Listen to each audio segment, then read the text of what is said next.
So I'm gonna polish some silver.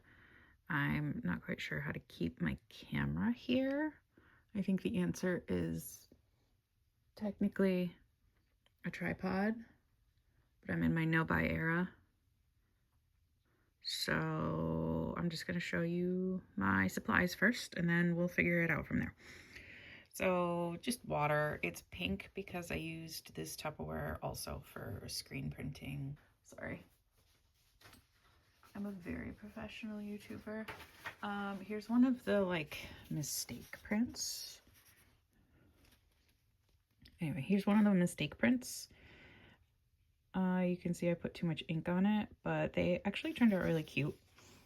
I was proud of them. I haven't done a lino cut in forever, but they went over really well with my clients.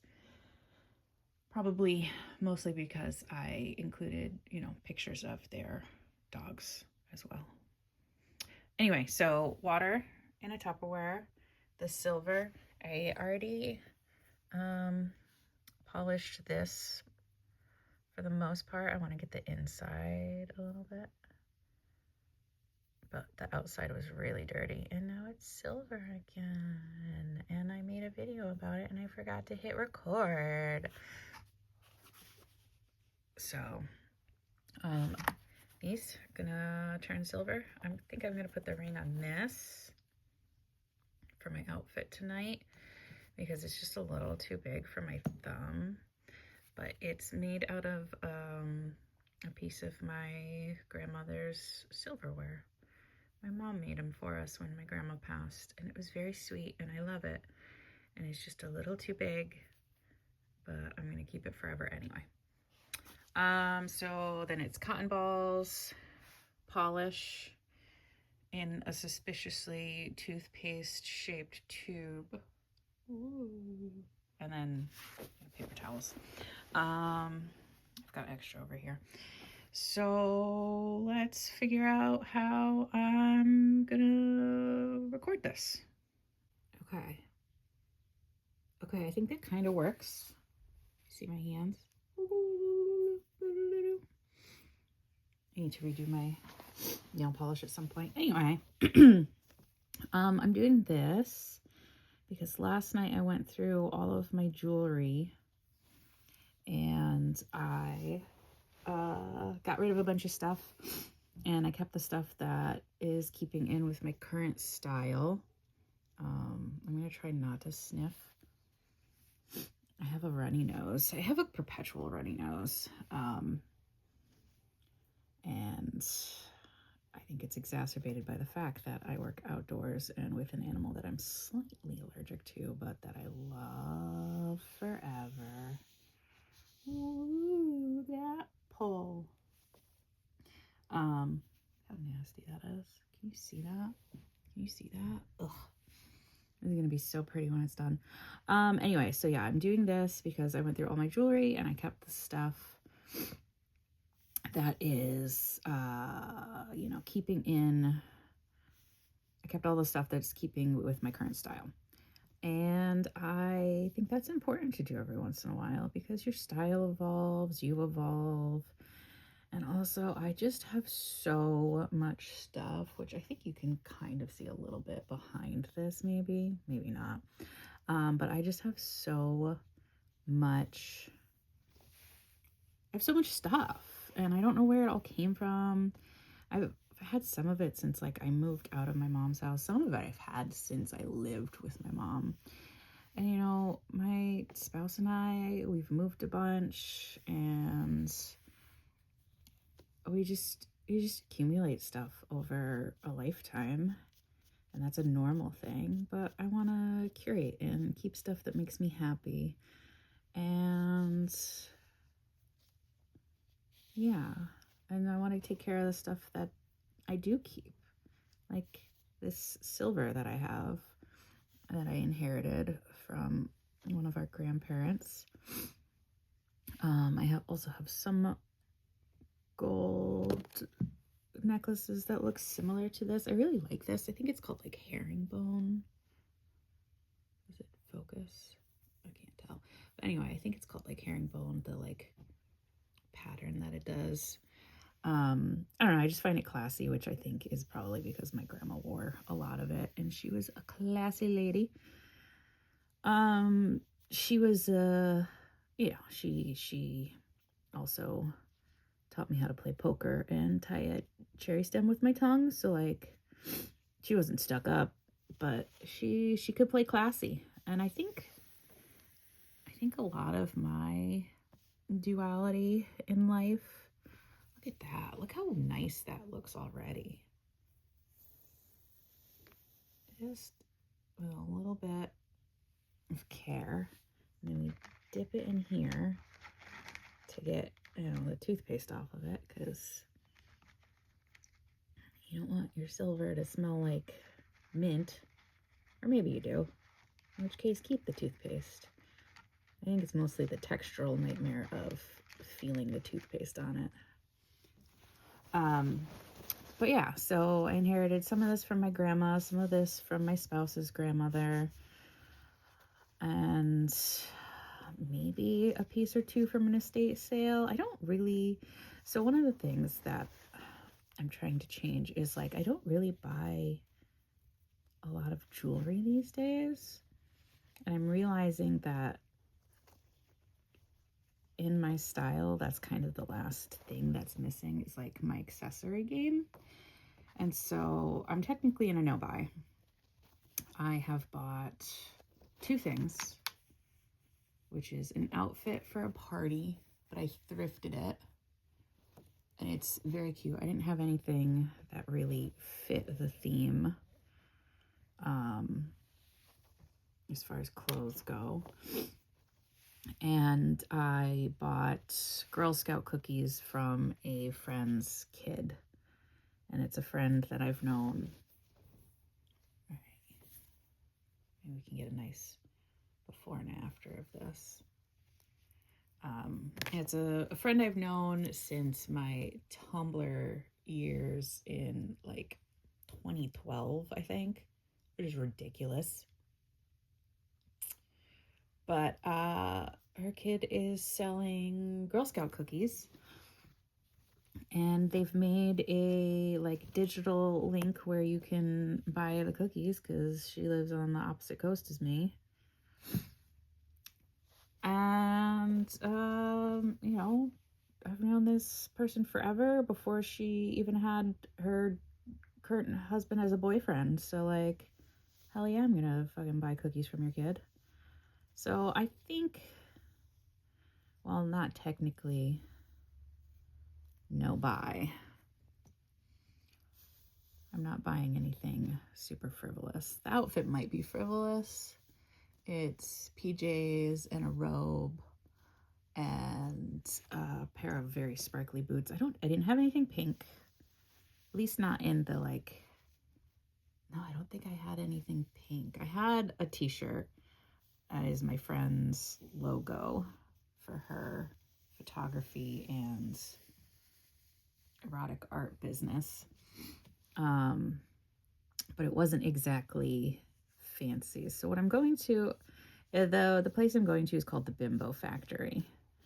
And, it's very girly, very chic, very like dress cute, dress, I don't know, bimbo-y. I feel like that takes on such a different meaning for different people, but it's very like femme and cute and soft and girly, and I have some of that, but not in the hyper femme. And this is it's very much a femme V mask. I guess not V, but like the masks, the men, the boys are going to be, serving food and stuff, and we're just going to be lounging around. So it was like hyper femme, comfy loungewear. And I didn't have that. And I really want to go to this party, because the venue it's at is run by a burlesque a burlesque dancer that I admire and has vastly changed the way that I view myself and others. Simply just by being herself and dancing hella cool. I mean, that's, oversimplifying it, but she's amazing and I want to support whatever they do. And this is a party I'm interested in, and one of the things I'm trying to do in 2026 is go out to the things that I'm actually interested in more. And because I have ADHD and some social anxiety, and I don't know, just like personal inertia is really hard to get over sometimes. Like, I've said, I'm going to stay in more often than I've said, I'm going to go out. And so, what you practice is what you get good at. And I have unfortunately practiced saying, thank you, I'm going to stay home. And I would like to practice saying, thank you, I would love to come, and actually following through on that.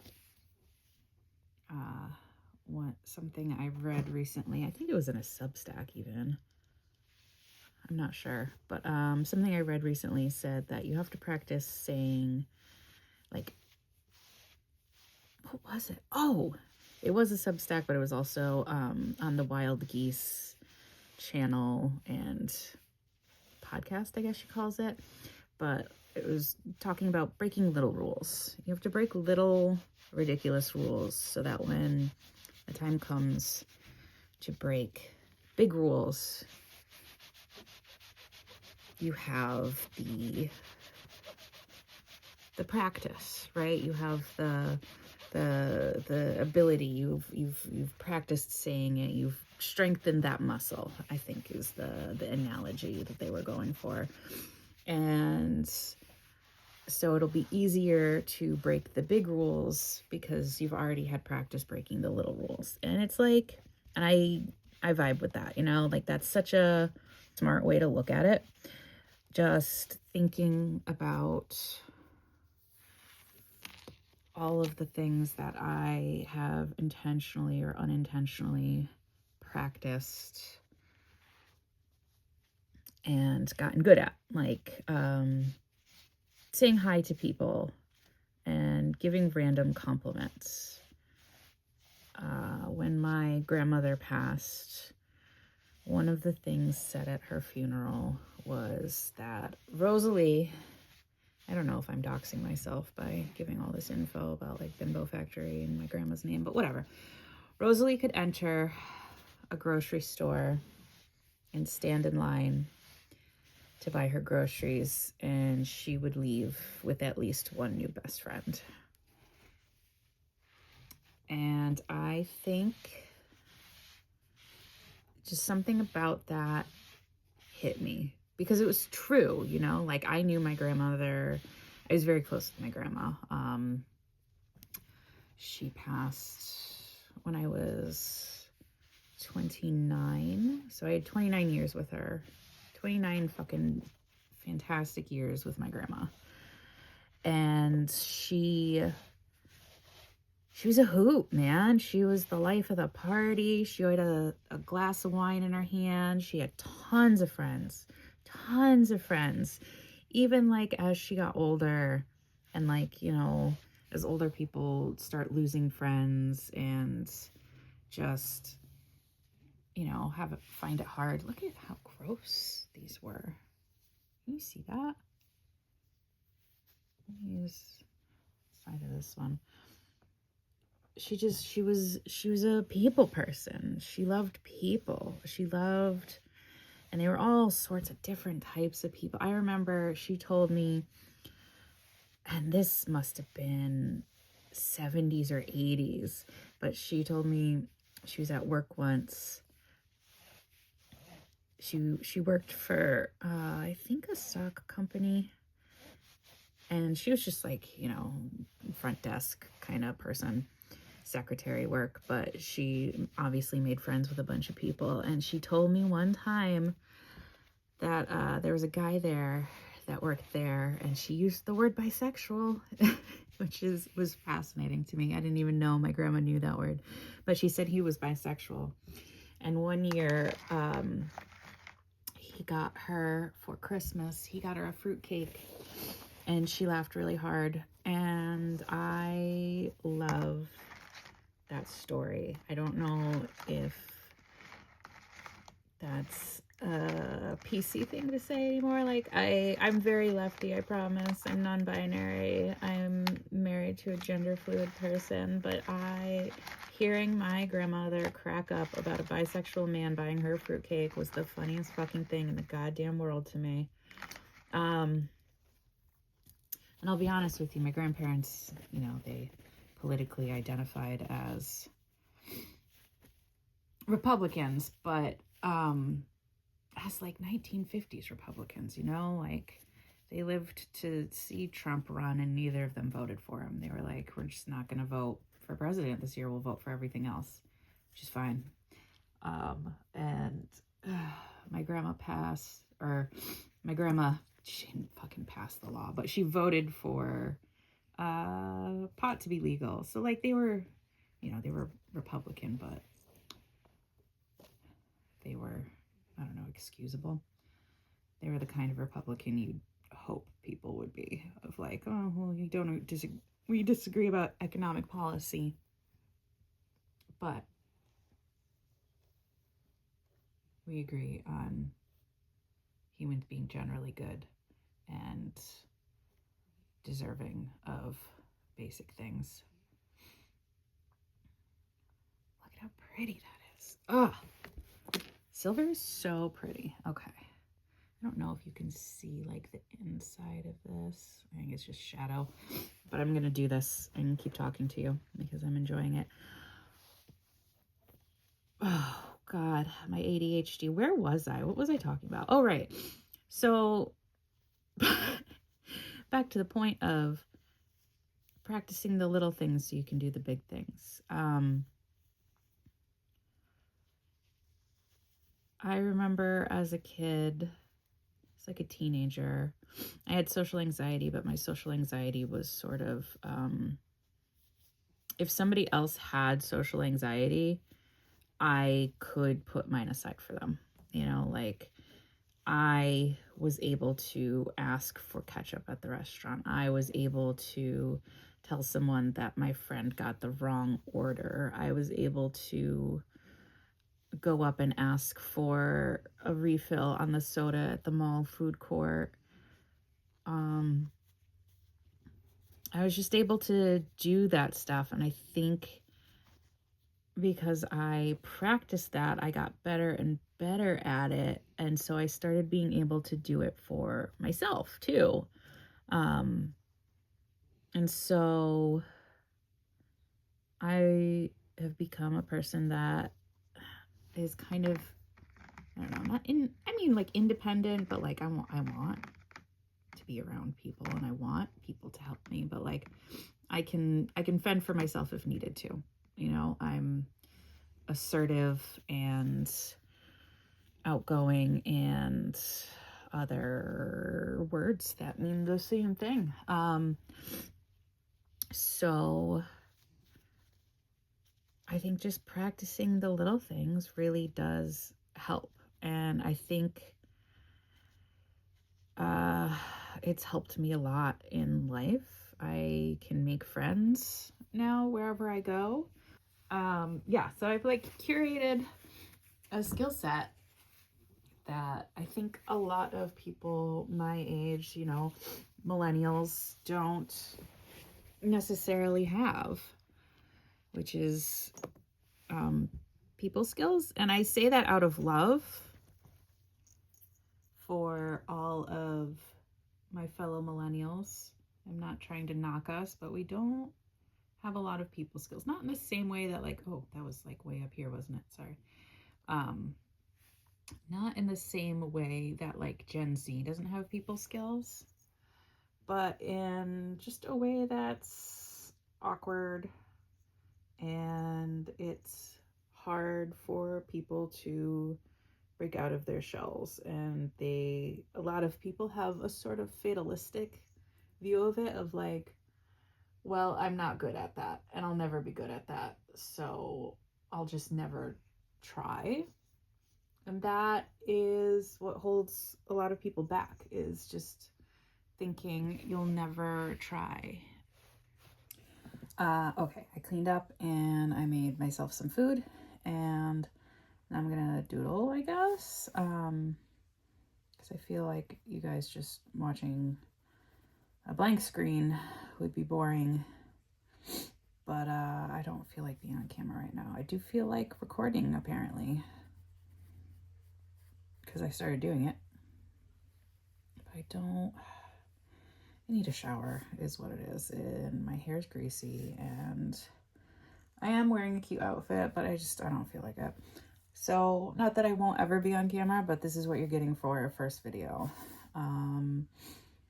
So yeah, like I was saying, you got to do the little things before you can do the big things. And it's not that if you don't practice the little things, you'll never be able to do a big thing, but it's like you're upping your chances, you know? You're putting points into that stat. You're practicing. It's like Skyrim. You gotta, if you want to get the 100 sneak where you turn invisible into the shadows, you got to get caught by a few giants every now and again. God. What audience am I going for with this stupid fucking channel, huh? And like, obviously I'm not perfect. I don't know what you can see in the background, but my house is a mess. Like, I have an aesthetic, and a lot of my decor it goes with my aesthetic, but also I just have a bunch of junk, which is why I want to clean and like go through things and what I'm trying to do. I did a lot last year. It was kind of my goal to get the house in a place where I wasn't just embarrassed of it. And I'm no longer embarrassed of it. And part of that is the work I've done on it, and part of it is the work I've done on myself. So that's nice. It's nice to not have to feel shame about my house and the place I live. And it's nice I also, towards the end of last year, I stopped feeling shame about my body and myself as a whole. And that was huge. And that was also because I just practiced and practiced and practiced little ways of appreciation. I take my meds regularly. I have a skincare routine that I try and stick to. I stretch. I try and make my bed and clean the sheets more than once every few months. I was trying for every week. Oh boy, that's tough. Oh, it's tough. But aiming for every week and hitting every couple of weeks, not bad. Not bad. And I think that's part of the thing. Is like you gotta be happy with the little successes. Like, am I overnight gonna become ridiculously good at styling myself and reading a book every day and not going on my phone and eating perfect and exercising for at least 30 minutes a day and blah, blah, blah, blah, blah, blah, blah? No.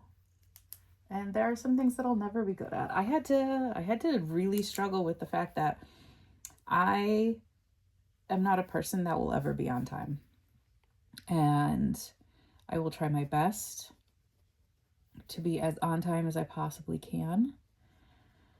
And if it's really, really, really important to not be late, I will be there a half an hour early. And that's just what I've had to just give up the idea of being punctual. Because I've tried everything, y'all. every alarm, every planner, every tricking myself, every clock set ahead, everything that you can think of, I have tried to become a more punctual person, and it's just not hardwired in me. And I've gotten way better. I'm not like I was when I was a kid, and I'm not like some of my friends. My spouse's brother, for one of my spouse's big birthdays, we were throwing a party, and I really, really wanted his brother to come. And his brother is also notoriously never on time, right? So we had booked a laser tag, and it was important that he be on time. So I told him the party started an hour and a half before he had to be there. I didn't tell him that at all, right? Like I said, you have to be there for, let's say, like 6, and our reservation was for 7:30, but he didn't know the reservation was for 7:30. He thought it was for 6. So told him that. Day comes. Oh, my blue pen is dying. I really like these pens. They've been my favorite for a long, long time. Longer than I care to admit. Actually, no, that's stupid. I'm over people caring about how old they are. Was a librarian for a decade, and I haven't been a librarian for oh my gosh, how long? At least 3 years. I haven't been a librarian for 3-4 years now. So I liked these at the start of my career, I think. Anyway, long story short, they're my favorite pen. I don't know why I'm telling you. So, okay, back to the story, right? He shows up 7:15, is so apologetic that he's so late. He's so sad that he missed laser tag. He's so sorry. And then the guy comes out and goes, all right, guys, 15 minutes till your game. And he looks at me and he goes, you did the exact right thing. Because he knows himself. And I think part of what you need in life is to just know yourself and to have people around you that know and accept you and will make accommodations for you. Like, I love him. He's an absolute goober and a weirdo, but he's a fantastic brother-in-law, you know. So yeah, I'll lie to him about what time the party is so that he can come play laser tag with us.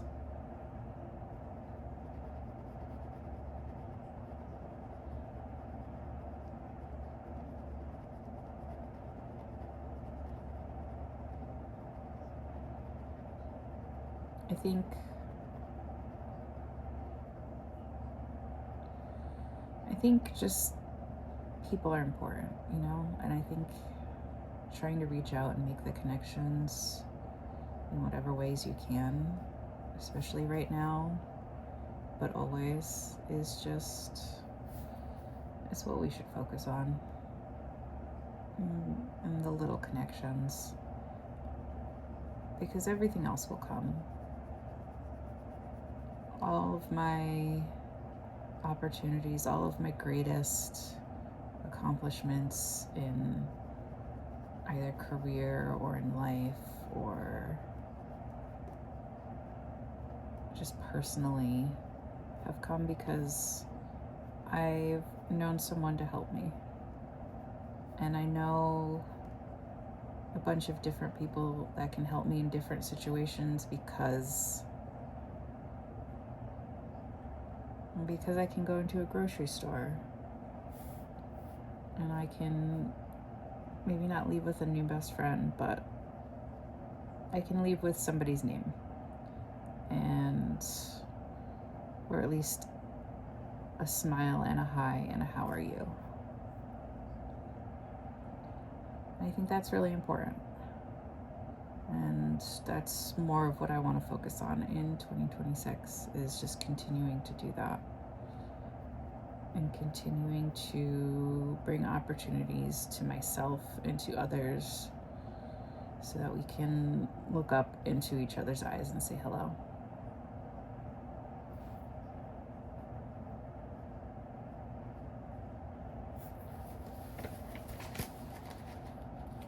It's nothing, it's just doodles.